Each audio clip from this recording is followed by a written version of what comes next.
ایک سوال جو بہت زیادہ پوچھا جاتا ہے وہ یہ کہ کیا دین کے اوپر عمل کرنے کا کوئی فائدہ ہے؟ انسان اپنی خواہشات کو قربان کرے اللہ کی خواہشات کے اوپر، تو انسان کو کیا اس کے ذریعے سے ملتا ہے؟ جواب جاننا چاہتے ہیں کہ ہر انسان یہ بات چاہتا ہے کہ ایک شخص ہو جو اس کی پشت پناہی کے اوپر موجود ہو، ایک ذات ہو، ایک مضبوط ترین ذات ہو کہ جب یہ گر رہا ہو تو یہ اس کو سہارا دے رہا ہو۔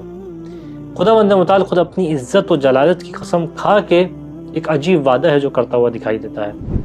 حدیث ہے، شیخ صدوق نے اپنی کتاب الخصال کے اندر امام محمد باقر علیہ السلام سے اس حدیث کو نقل فرمایا کہ ان اللہ عز و جل یقول، خداوند متعال یہ بات کہتا ہے کہ بے جلالی و جمالی و بہائی و علانی و ارتفاعی، کہ قسم ہے میرے جلال کی، قسم ہے میرے جمال کی، قسم ہے میری عزت کی، قسم ہے میرا واضح ہونے کی، قسم ہے میرے بلند مقام رکھنے کی۔ ان تمام چیزوں کی قسم کھانے کے بعد خداوند متعال یہ کہتا ہوا دکھائی دیتا ہے کہ لا یعثر عبد حوائی علی ہواہ، کہ جیسے ہی کوئی بندہ اپنی خواہش کو میری خواہش کے اوپر قربان کرتا ہے، یعنی دین کے اوپر عمل کرتا ہے اور اپنے نفس کو مارتا ہے، الا جعلت غناہ فی نفسی، اس کا تحفہ ہے جو خداوند متعال اس کو دیتا ہے۔ وہ تحفہ کیا ہے؟ کہ اس کے نفس کے اندر غنا پیدا کر دیتا ہوں، بے نیازی ہے جو اس کی ذات کے اندر پیدا کرتا ہوں۔ وہمہ فی آخرتہ، اس کے نفس میں غنا کرتا ہوں، اس کے تمام خواہشات کو آخرت کے لیے قرار دیتا ہوں، اس کی فکر آخرت کے لیے ہو جاتی ہے۔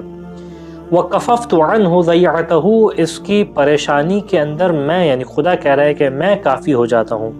وضمنت السماوات والارض رزقہ، اور آسمان و زمین کو اس کے رزق کا ضامن قرار دیتا ہوں۔ پھر خدا کہتا ہے وَكُنْتُ لَهُ مِنْ وَرَاءِ تِجَارَةِ كُلِّ تاجر، اور جب بھی اب گویا تجارت کرے تو ہر تاجر کے پیچھے میں ہوتا ہوں، یعنی اس کی رزق کی ضمانت خدا کے حوالے ہو جاتی ہے، اس کو تجارت میں نفع ملے گا ہی ملے گا، یہ خدا کی ضمانت ہو جاتی ہے۔